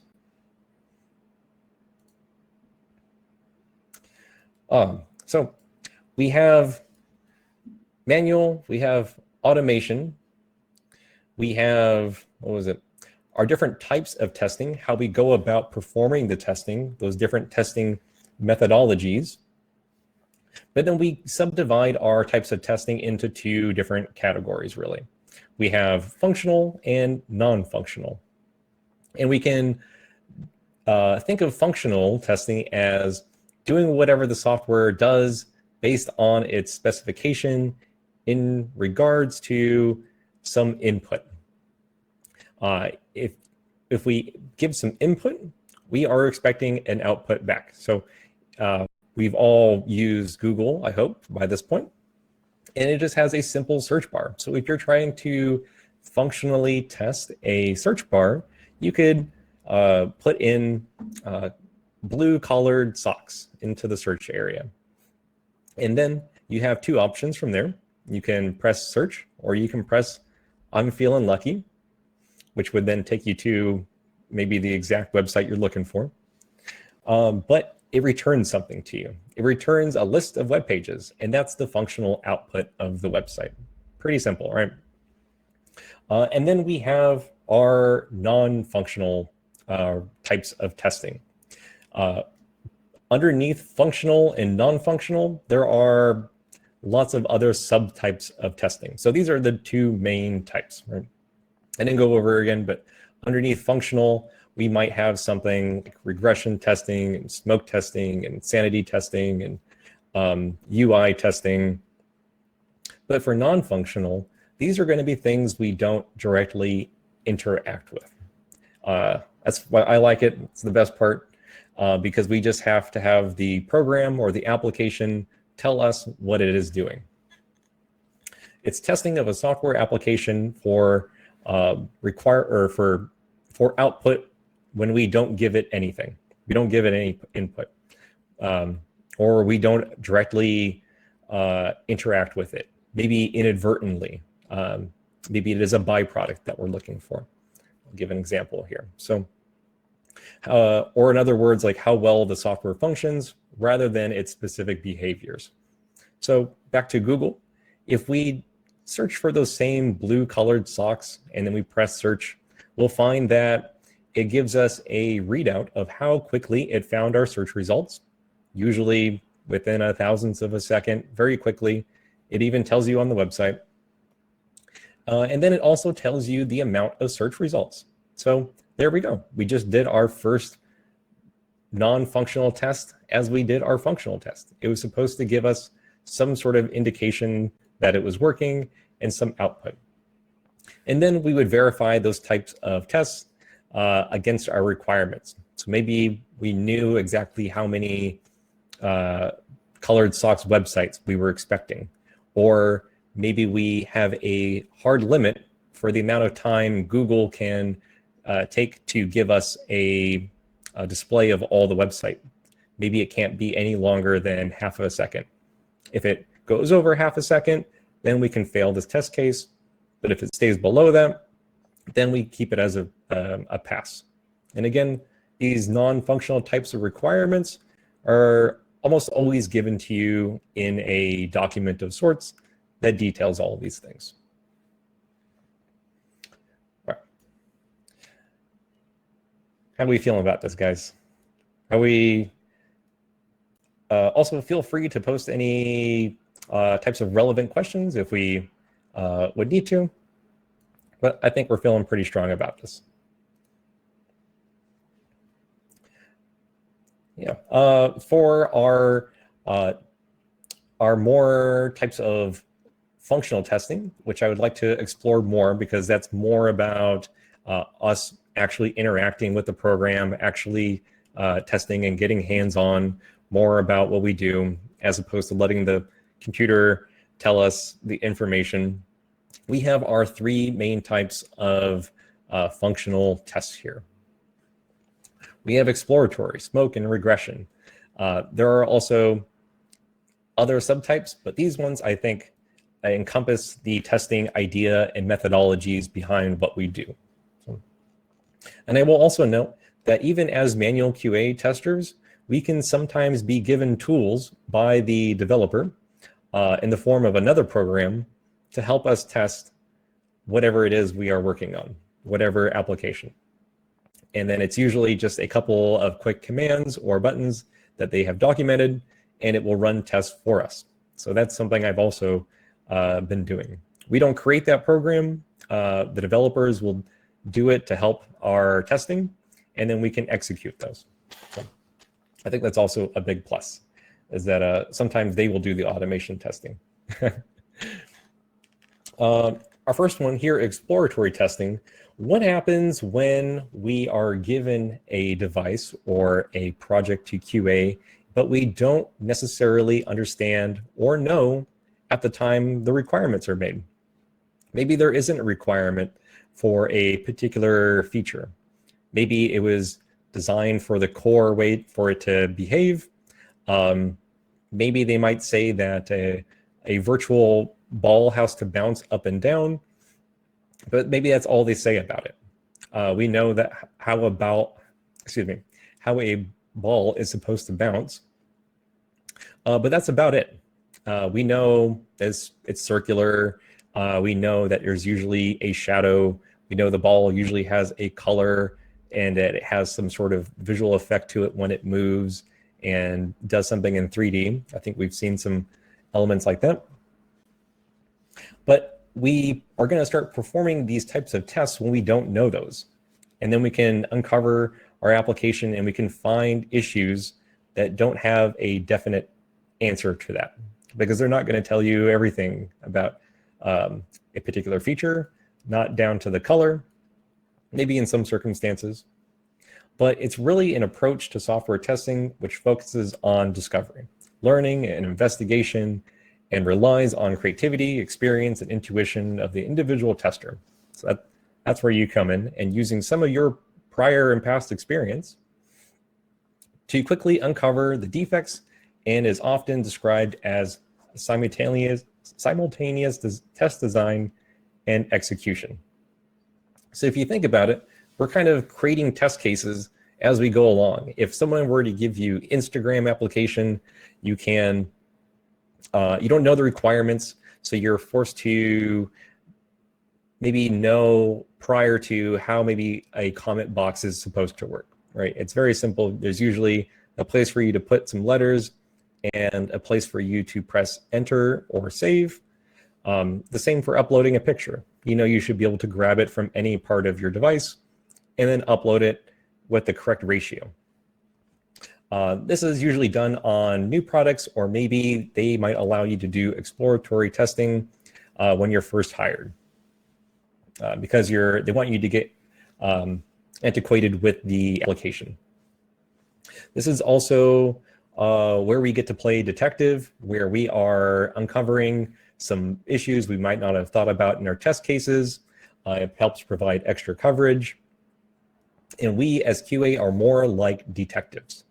I think is a good analogy, because we are detectives and we're uncovering clues, and then we give them to someone else to finish investigating to find out the root cause, who maybe did it, with the use of a bug report. So our bug report is that folder of information, all the clues that the developer needs to fix whatever it is we're working on. The other big one we have here is smoke testing. Smoke testing covers the most important functionality of a software and verifies that the software appears to work correctly. You don't always need to end up testing the login portion of a website every single day, because after a while you understand, okay, this portion either has its issues or continually passes, and you might not need to test the login 100 times. You can just test it 1 time, 2 times, and then move on to another core feature of an application to see if it still passes some test cases. But it is not an actual in-depth look at it. You're not trying to destroy the application. You're not trying to break it. You're just trying to see, can you log in? Can you post a picture? Can you click on something and make it like a favorited? And what other core features they have. It precedes the actual in-depth testing and aims to verify that the build is deployed successfully and that all the components are running and ready for actual test processes. So it's more like identifying where issues could be. And then from there, you can go and do some other functional tests that are much more in-depth. Maybe if you're testing a full-on mobile phone and there is a camera on it, a smoke test would just be simply taking 5 pictures, switching the camera, switching it to video, take a short video. While a in-depth look at it, maybe there is an issue with the recording. Then they would use all the different settings in the video. They would test it with all the various different combinations there to uncover any more additional defects or bugs. And then lastly here, we have regression. Regression is a little bit different. So when we have a project that has gone on for some period of time, we are undoubtedly going to uncover some bugs. We're going to have a big, long list of bugs. And usually our projects are broken into 2 to 4 week releases or increments. Your project will have a set date for the time it's released. And usually in maintenance phase, it might be a week or so. During that time, we are going to collect all the various issues that have happened before. Sometimes bugs occur for test cases that we don't have. So we then take all those bugs and we put them into a new type of testing suite, a new list. So when a product is about to be released, a new version is created that's going to be released to the public. We run this regression list. So regression is looking for bugs that prevent progression. It is just the opposite of progression, as the word implies. We always want to keep our apps moving forward, but what we don't want to see is our code and application going backwards, i.e. meaning something that worked before, but no longer works now. We always want to have the feature work correctly the first time and then continue on. All right. That one is only run at various milestones. So we don't use that one too often, but the majority of your time, you will be using the smoke testing or sanity testing. All right. I think for me, that concludes my portion, and I would love to hear any additional questions you have, and we'll turn it back over to Max here.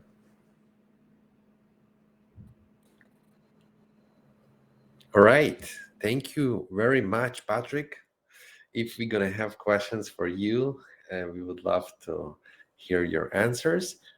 But meanwhile, excuse me, I will answer the questions that you already wrote. So guys, let me just remind you something. And I want you to keep that in mind. The problem is not doing the job. There is no problem doing manual QA job. You saw already what we do at work. It's very simple. It's very straightforward. And I want you to understand it now that there is no problem doing the job. The problem is getting the job.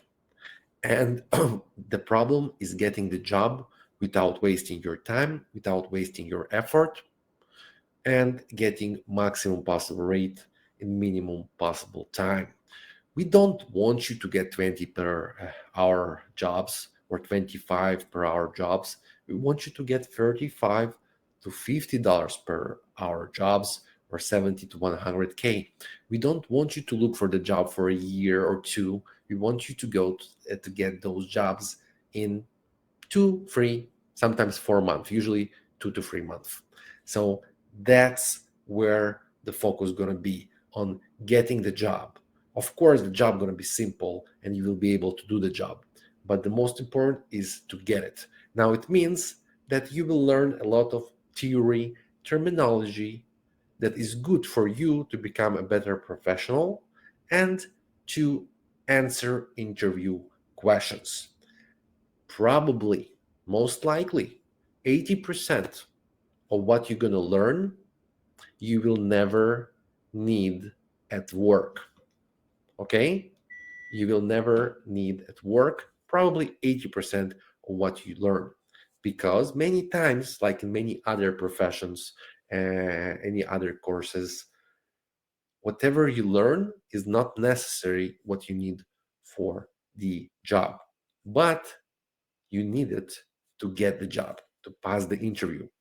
And luckily, we know exactly what questions they ask during the interviews and know exactly which steps you need to follow to get those jobs. So just focus, follow the instructions, and I can guarantee you that you're going to see the results. And you know what? Whenever you're going to graduate the program, I guarantee you that you're going to have access to our Slack community and you're going to witness dozens and dozens and dozens and dozens of recent testimonials of your fellow graduates, and you're going to see your fellow graduates that learn here together with you getting those jobs by just following the instructions. Okay, so please keep that in mind. Now let's see your questions. What are the rates, job placement? So guys, it's very simple. Those that are going to follow the instructions, when I say following instructions, I mean watching the lessons, doing the homework, the quizzes. It's not going to be complicated. It will not waste more than 15 minutes of your time. And those that are going to follow the instructions, watch the lessons, do the quizzes, do the homework, attend graduate meetings, work with their mentors, following the instructions, prepare well for the interview. Those 95% will get the job in 2, 3, 4 months.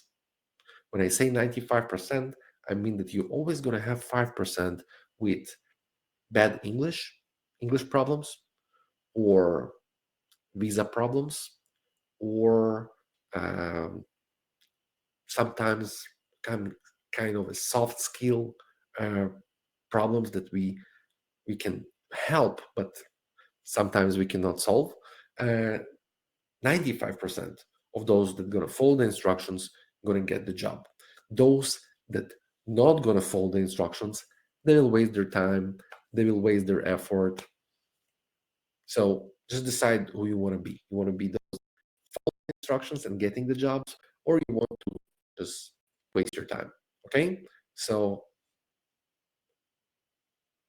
you're gonna witness that very soon. Just follow the instructions, and you will see those interviews, those job offers. Now, if we are testing mobile applications, will phones devices will be provided? Yes, of course. And in case that they will not, for some reason, they will give you access to some kind of a tool that allows you to test those devices remotely, like browser stack, for example. But usually the companies, they actually want the actual physical device, so they're going to send you those devices to your address in case that you work remotely, or you get those in at office when you work in the office, for example. Most of our graduates are now working remotely. Um, what happens if at a particular point a software QA cannot find bugs? Well, I promise you that you're always going to have some kind of issue, some kind of inconsistencies, some kind of problems, and you always gonna find some kind of issues. In case that we are done with testing and we filed all the possible bugs, we also can spend time on writing test cases, executing test cases, and basically in some cases, in most companies, they have some kind of new features, new promotions.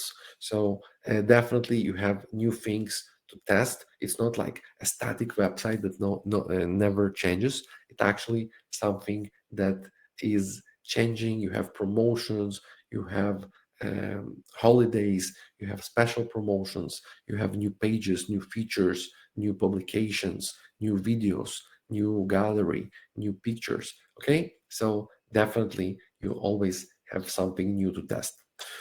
But if you are not gonna have enough, like you're gonna finish your tasks and your tests, in many cases, you just do your duties in 3, 4, 5 hours, but you're still gonna be paid for 8.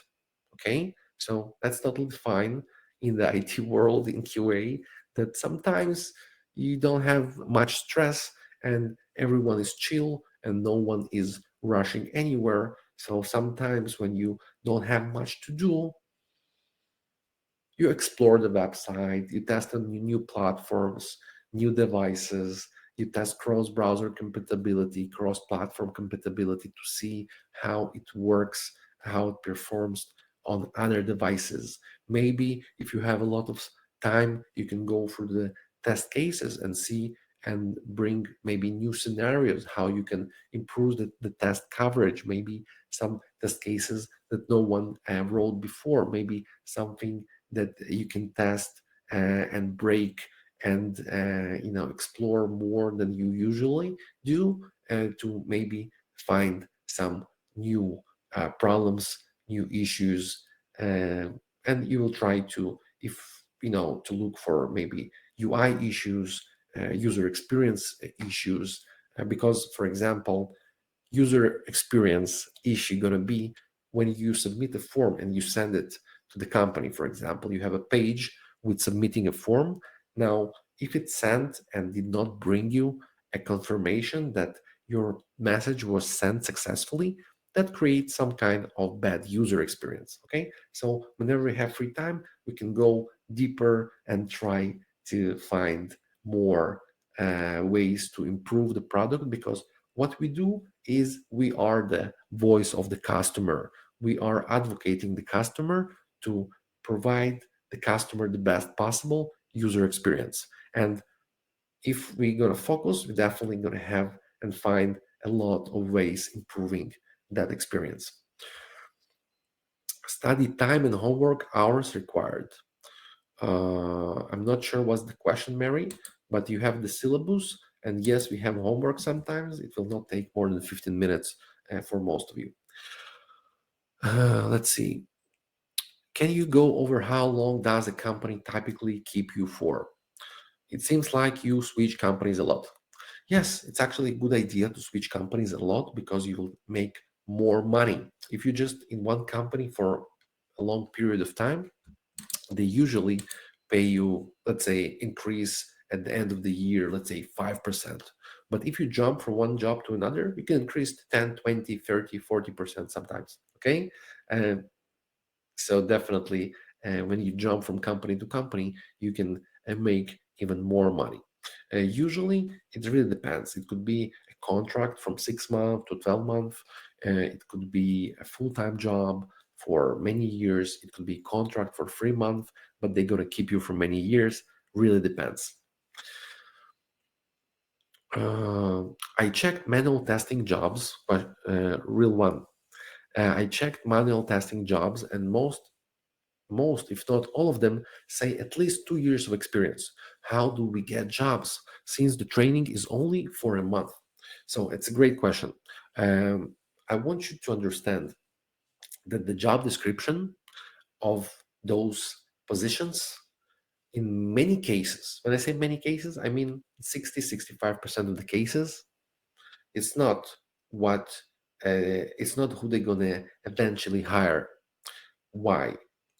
Because we see every day, we witness every day our graduates getting those jobs that ask for more experience, more knowledge, more tools, automation, programming, and many tools that only are, advanced tools, automation tools, something that most of Not most, all of our manual QA graduates do not know, but they get those jobs because the companies see the on-hand real experience. Yes, maybe it's not 2 years, maybe it's not 4 years, but even if they see 2 weeks, 2 months, 3 months, 4 months, and again, if you're going to be part of the internship until you get hired and you search for the job for 2 months, for 3 months, for 4 months, of course, you will have the experience of 2, 3, 4 months. I can tell you that companies hiring people with 2, 3 months of experience for 85K, for 90K, 95K. Sometimes they call the position junior, sometimes they call it mid-level. We see that all that time. So you're correct. Many companies, many positions going to mention that they want 5 years, 10 years, 2 years, but eventually if they see that you're nice, you're friendly, you know what you're talking about, you're confident, you prepared well for the interview, you have a good vibe, people want to work with you. In this case, they understand that this job, you saw the job, guys. You saw what we do at work, right? It was not a joke. It's what testers, QA people are doing. So the average manager or lead, whenever he sees you prepared well, confident, knowing what you're talking about, showing a real experience, writing bug reports, doing QA job, creating test cases, executing test cases, once they see that, of course, they understand you will be able to do the job because it's very straightforward and simple. You just need to speak English and to follow instructions. So they might ask for more, but eventually, if they like you, they will just hire you. Okay, that's how it works. Good question. And whenever you are not in the industry and you don't know those tips and tricks, it's hard to figure out, of course. Cool.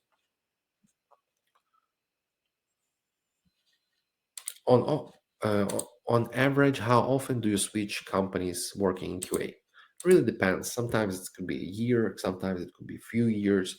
If you wish to leave after 6 months, it's your choice. So you definitely have contracts are usually between, I don't know, 3, 6 months, 12 months. Full-time job could be for many years, but usually I see people changing jobs every 2, 3 years. All right, awesome. Let's see. Let me just share with you some questions, not questions, some links. So again, the get contract and invoice button is below. I'm sure that you already saw it. I also wanted to share with you the article from Forbes about 9 reasons manual testing will always be in demand. Here it is. Boom. Um, and guys, do you have any more questions? And by the way, in case that you will have questions tomorrow or in the future, you can always email advisors@careers.com. Do we need to know ERP tool? No, you don't, because you will be able to get jobs without it. Um, Again, maybe you're going to test ERP system. I don't know, but most of you will never need it. So we're going to focus you on what you need to get the job as soon as possible. If you're not covering something in the syllabus, it means that you will not need it. Uh, Regarding the API lessons, I'm not sure that you're going to see it in the syllabus, but you're definitely going to get it. It's going to be an extra. It might be in the syllabus. If it's not, just letting you know that you're always also going to get API lessons. It's going to be probably around 4 lessons about API and SQL. All right. Awesome. Guys, any more questions? Where we start studying? So, guys, you can, in case that you already paid the course and you have questions regarding the course, just email advisors@careers.com. Okay. By the way, today is lesson number 1. So you just started. Welcome. Today you studied. I hope so. Scholarships. Not that I know about. You can always email advisors at careers.com, but I'm not aware of any scholarships as of now. All right. Thank you, guys. Thank you very much. And hope to see all of you on lesson number 2 tomorrow. Thank you. Have a good one. And